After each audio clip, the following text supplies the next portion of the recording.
जुटाने के लिए पवन सिंह आज की तारीख में बिहार का सबसे सुपर हीरो है। केवल भीड़ भी इकट्ठा करने के लिए। तो भीड़ की ही बात करें, भीड़ में ही वोटर है। भीड़ में लालू जी के सभा में बहुत लोग जाते हैं, लेकिन कुछ लोग उसमें कहते हैं हम तो जोकराई सुनने जाते हैं।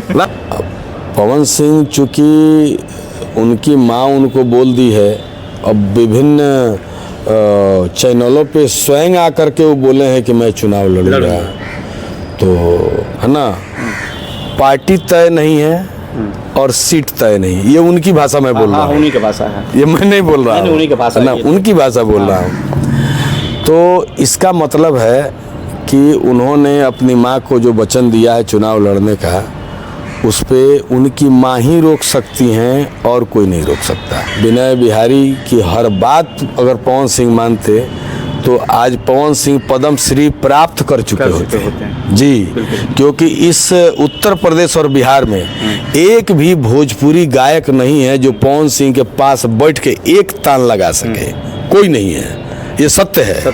और संसार का सबसे बड़े 3 सिंगरों में पवन सिंह का नाम आता है। संसार के में जब मनोज तिवारी जी आ सकते हैं, रवि किशन जी आ सकते हैं, दिनेश जी आ सकते हैं, जबकि ये लोग दूसरी पार्टी से आए।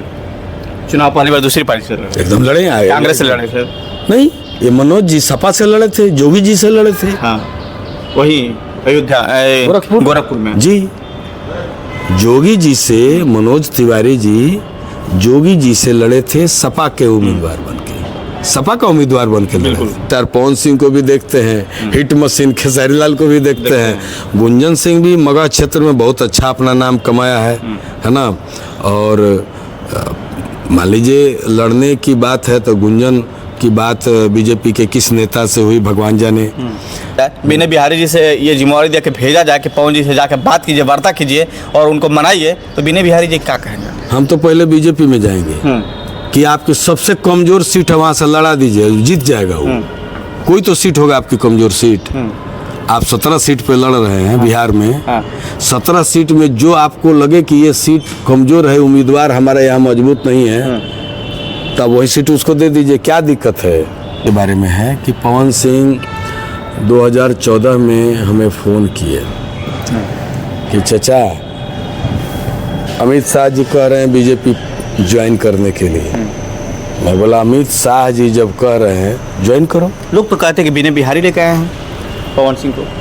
नहीं, देखिए एक ही बता रहा हूँ, पवन सिंह अपने आप में इतना सक्षम व्यक्ति है कि हमारी बहुत ज़रूरत नहीं है।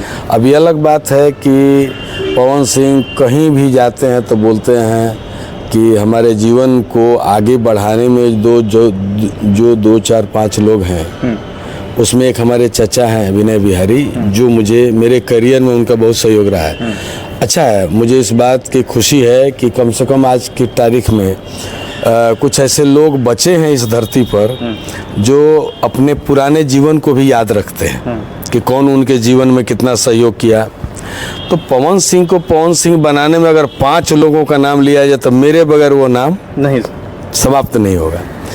पवन सिंह सुपरस्टार आदमी है और कहीं से भारतीय जनता पार्टी को ये पता चला होगा, क्योंकि भारतीय जनता पार्टी का अपना एक सर्वे है जी, और उस सर्वे के हिसाब से उनके यहाँ जो फीडबैक आता है जनता से, क्षेत्र से, उसके हिसाब से भी भारतीय जनता पार्टी का शीर्ष नेतृत्व काम करता है जी। तो पवन सिंह ने मुझे कहा 2014 में कि चचा अमित शाह जी पार्टी ज्वाइन करने के लिए बोल रहे हैं कि बेटा कर लो, है ना, अच्छी बात है। इस पार्टी में कलाकारों की संख्या अच्छी है, सम्मान भी मिलता है, सम्मान भी मिलता है। तो उन्होंने पार्टी ज्वाइन किया और बीजेपी का लोकसभा, बीजेपी का विधानसभा 2014-15, फिर 19-20, सब में पवन सिंह ने अपना योगदान दिया स्टार प्रचारक के रूप में। भीड़ जुटाने के लिए पवन सिंह आज की तारीख में बिहार का सबसे सुपर हीरो है। केवल भीड़ भी इकट्ठा करने के लिए। तो भीड़ की ही बात करें, भीड़ में ही वोटर है। भीड़ में ही वोटर है, पूरी भीड़ वोटर नहीं है। हाँ, कोई नहीं वोटर है जी। इस धरती पर कोई आदमी हो भीड़ जितनी आती है वो पूरी भीड़ वोटर नहीं होती है उसकी, लेकिन उसी भीड़ में वोटर होते हैं, चाहे वो 50% हो चाहे वो 90% हो, लेकिन 100 का 100% भीड़ किसी की नहीं है, नहीं किसी की नहीं है। गलतफहमी में कोई जिए तो अलग बात है। लालू जी की भीड़ में, लालू जी के सभा में बहुत लोग जाते हैं, लेकिन कुछ लोग उसमें कहते हम तो जोकराई सुनने जाते हैं। बात समझिए, मैं उनके ऊपर कोई टिक्का टिप्पणी नहीं कर रहा हूँ, मैं वैसे सच्चाई बता रहा हूँ। मैं कुछ लोगों से पूछा हूँ कि अरे तू तो भारतीय जनता पार्टी को, तो तू क्या कर तेरा भाषण सुने, अरे अब ये सुन क्या होता नहीं, गरई के मुड़ी के चोखा है ना। तो जो भोजपुरी बोलने की कला है लालू जी के पास और जो भाषण शैली है, उसके भी कई लोग दीवाने हैं, जबकि वो वोटर नहीं है। तो उसी तरह से इस धरती पर चाहे जितने नेता हों, अगर 1 लाख की भीड़ है तो उसमें 1 लाख उसका वोटर नहीं है। नहीं। बिने बिहारी जी, कुछ ऐसे भी लोग जाते हैं जिनका वोटर लिस्ट नाम में नहीं है। तो मेरा कहना है कि भीड़ में वोट है, पूरी भीड़ वोट नहीं है। पवन सिंह को 2019 में भी टिकट देने की बात चली थी जी। हावड़ा से, हावड़ा में उनका जन्म भी हुआ है जी। 4 क्लास तक हावड़े रहे हैं जी। उसके क्योंकि उनके पिताजी वहाँ सर्विस करते थे जी। तो वो बात नहीं बनी। फिर इस बार आसनसोल से उनको टिकट, फिर जो बातें हुई, अनाउंसमेंट हुआ, फिर बाद में हुई कि नहीं, उनको नहीं लड़ाया जाएगा। पवन सिंह चूँकि उनकी माँ उनको बोल दी है, अब विभिन्न चैनलों पे स्वयं आकर के वो बोले हैं कि मैं चुनाव लड़ूंगा, तो इधर तो हमारी उनकी मुलाकात हुई नहीं है। बात तो होती है ना, बात भी हुई, हमको लगता है 10 रोज हो गया। ये गाना, लेकिन पूरी भारतीय जनता पार्टी की निगाह है बिने बिहारी पर, क्योंकि बिने बिहारी का बात पवन सिंह नहीं कर सकते हैं। ये बात सब लोग कहते हैं कि बिने बिहारी चाहेंगे तो पवन सिंह आरएसएस चुनाव नहीं लड़ सकते हैं, यदि चाहेंगे तो लड़ सकते हैं। अभी देखिए, एक बात बताइए, किसी बच्चे के लिए उसकी माँ बड़ी या मैं? माँ बड़ी होती है। फिर ये तो मैंने अब किसी के मुख को मैं नहीं रोक सकता। इल्जाम किसी पे कोई कुछ भी लगा सकता है, ये स्वतंत्र भारत का स्वतंत्र नागरिक नहीं मानने वाला है, वो किसी पे लगा देगा, है ना। अगर कोई भारतीय जनता पार्टी या कोई मतलब देश का नागरिक या आरा का रहने वाला हमें जानता है और पवन सिंह को जानता है, तो उस जानकारी के हिसाब से अंदाज पे बोला होगा। हकीकत ये है पवन सिंह चुनाव लड़ेंगे, तय है। हकीकत ये है, ये तो पवन सिंह खुद भी बोल चुके हैं। पवन सिंह मतलब मुझे लगता है कि सोशल मीडिया पे और विभिन्न बड़े चैनलों पे खुद ही बोल चुके हैं कि मैं चुनाव इस बार लड़ूंगा, है ना। पार्टी तय नहीं है और सीट तय नहीं, ये उनकी भाषा में बोल रहा हूँ। उन्हीं की भाषा है, ये मैं नहीं बोल रहा हूँ, उन्हीं की भाषा ना, उनकी भाषा बोल रहा हूँ। तो इसका मतलब है कि उन्होंने अपनी माँ को जो वचन दिया है चुनाव लड़ने का, उस पे उनकी माँ ही रोक सकती हैं और कोई नहीं रोक सकता। हाँ, मैं ये सजेशन जरूर उनको दूंगा जब वो मिलेंगे कि ये लड़ाई है और लड़ाई सेंटिमेंटल होकर नहीं लड़ी जाती है ना, और लड़ाई हारने के लिए भी नहीं लड़ी जाती है, और लड़ाई किसी को हरा करके खुद हार जाए इसके लिए भी नहीं लड़ी जाती है, और नहीं लड़ी जानी चाहिए, है ना। लेकिन अंतिम निर्णय उनके लिए उनकी माँ का ही है, विनय बिहारी का नहीं है। जो लोग ऐसा मानते हैं कि विनय बिहारी की हर बात पवन सिंह मानते हैं, तो ऐसी बात नहीं है। विनय बिहारी की हर बात अगर पवन सिंह मानते तो आज पवन सिंह पद्म श्री प्राप्त कर चुके होते हैं जी। क्योंकि इस उत्तर प्रदेश और बिहार में एक भी भोजपुरी गायक नहीं है जो पवन सिंह के पास बैठ के एक तान लगा सके, कोई नहीं है, ये सत्य है। और संसार का सबसे बड़े 3 सिंगरों में पवन सिंह का नाम आता है। संसार के 3 बड़े जी, ट्रेंडिंग स्टार है, ट्रेंडिंग स्टार है। आप देखिए यूट्यूब आपके पास है, सोशल मीडिया आपके पास है, पवन सिंह के गाने जितने सुने जाते हैं उस हिसाब से ये मैं नहीं कहता, संसार के जो सुपर 6 सिंगर हैं उसमें पवन सिंह का नाम लिए बगैर वो 6 नहीं पूरा होगा। तो मेरे कहने का मतलब ईश्वर ने उनको दिया है गला, हमने दिए अच्छे गाने, अच्छा पॉपुलैरिटी उनकी मिली। अब राजनीति में जब मनोज तिवारी जी आ सकते हैं, रवि किशन जी आ सकते हैं, दिनेश जी आ सकते हैं, जबकि ये लोग दूसरी पार्टी से आए, चुनाव पहली बार दूसरी पार्टी से लड़े, एकदम लड़े आए, कांग्रेस से लड़े थे नहीं, ये मनोज जी सपा से लड़े थे, जोगी जी से लड़े थे। हाँ, वही अयोध्या गोरखपुर में जी, जोगी जी से मनोज तिवारी जी जोगी जी से लड़े थे, सपा के उम्मीदवार बन के, सपा का उम्मीदवार बन के लड़े थे, उनके खिलाफ लड़े थे जी। रवि भाई हमारे हैं, वो भी कांग्रेस से जौनपुर एक बार लड़ चुके हैं। दिनेश लाल जी लड़े नहीं, लेकिन सपा में ही उनका पूरा परिवार रहा। दो ठंडा आज भी दिखता है, एक दरवाजे पर बीजेपी, दूसरे दरवाजे पर सपा जी।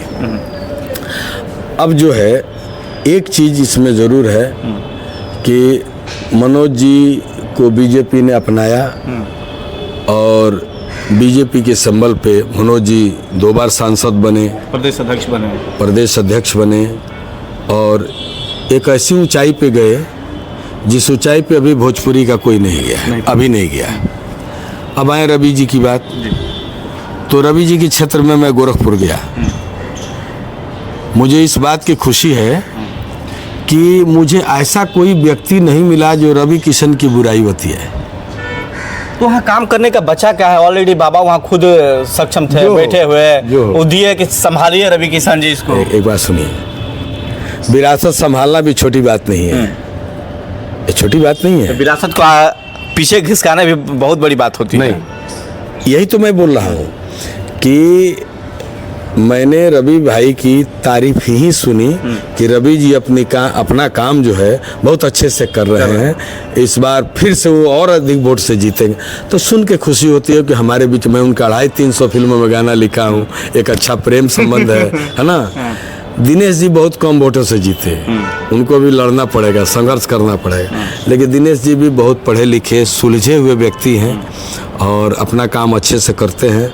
मुझे लगता है उसी कड़ी में अब जो भोजपुरिया दर्शक हैं, वो जो भोजपुरी के प्रेमी लोग हैं, है ना, और पावर स्टार पवन सिंह को भी देखते हैं, हिट मशीन खेसारी लाल को भी देखते हैं, गुंजन सिंह भी मगध क्षेत्र में बहुत अच्छा अपना नाम कमाया है ना।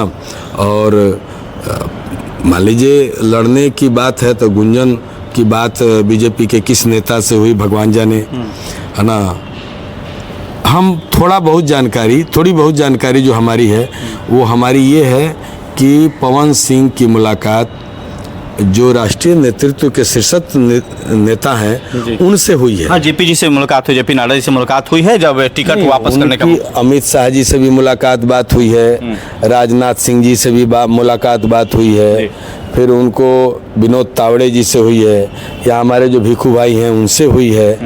तो मुझे लगता है कि जितने बड़े शीर्ष नेतृत्व हैं उनसे पवन जी की मुलाकात बात हुई है। अब मनीष कश्यप जी की हुई है कि नहीं मुझे नहीं मालूम, गुंजन की हुई है कि मुझे नहीं मालूम। तो अगर ये तीनों लोग मतलब बीजेपी से इस बात के लिए बागी बने हैं या बगावत करना चाहते हैं, तो मैं एक बार ज़रूर कहूँगा कि बिना सोचे समझे कोई काम नहीं करना चाहिए, उसका अंजाम बहुत अच्छा नहीं होता है। भतीजा का प्रचार करे चाचा जाएंगे कि नहीं? निर्दलीय यदि भतीजा चुनाव लड़ते हैं तो चाचा प्रचार करे जाएंगे?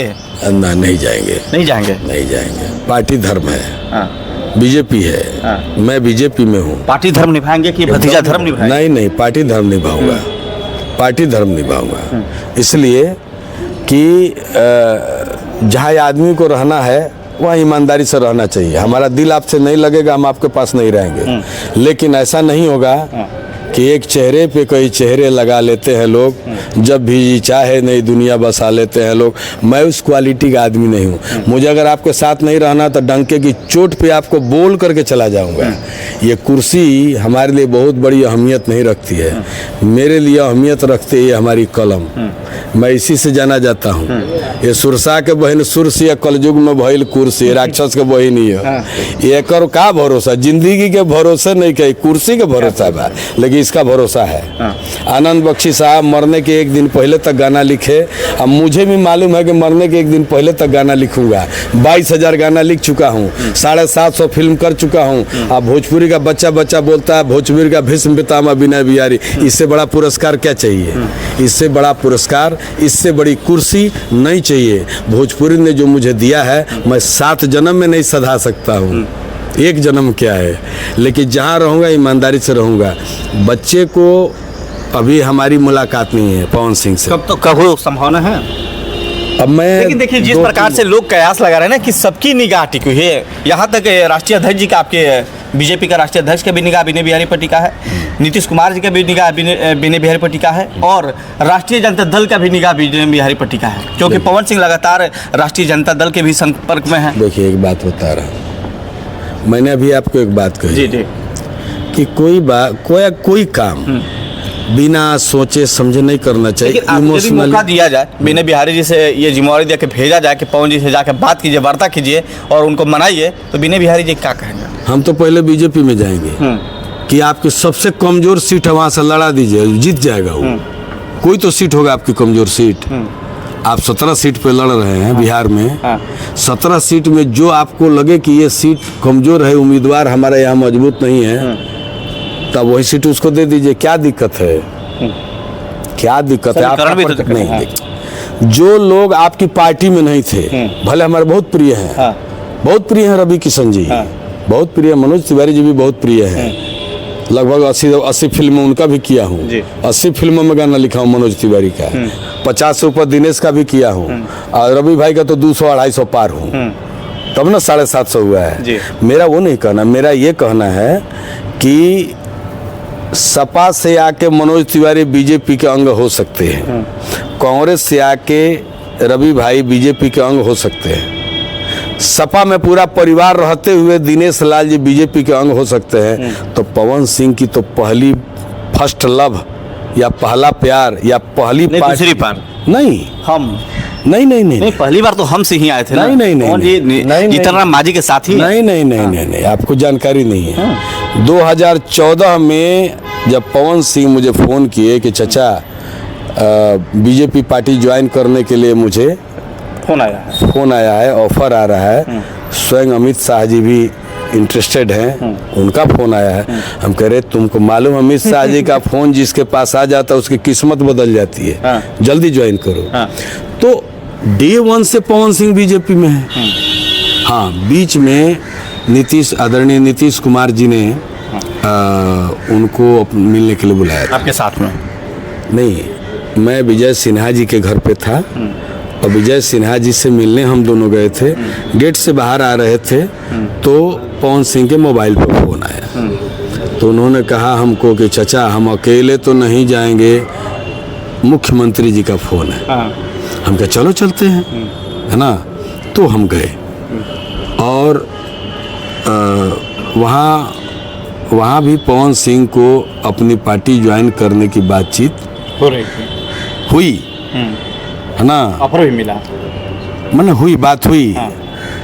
माननीय मुख्यमंत्री जी ने अशोक चौधरी जी को कहा कि ये समस्या देख लीजिए, और फिर अशोक चौधरी जी ने हमें कहा कि पवन जी अगर पार्टी ज्वाइन करना चाहते हैं, लड़ना चाहते हैं, तो हमारी पार्टी उन पर विचार करेगी। अब विचार करे ना करे अलग बात है ना, क्योंकि आज 16 सीट उनके पास भी है। तो अब देखिए बीजेपी उनको देती है, कहीं एडजस्ट करती है कि नहीं करती है।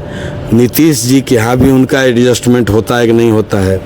अगर नीतीश बाबू के यहाँ भी एडजस्टमेंट हो जाता है तो हम लोग गठबंधन में हैं, तो मैं पार्टी धर्म भी निभा लूँगा, एक गार्जियन का धर्म भी निभा लूँगा। नहीं तो मुश्किल है, क्योंकि क्या है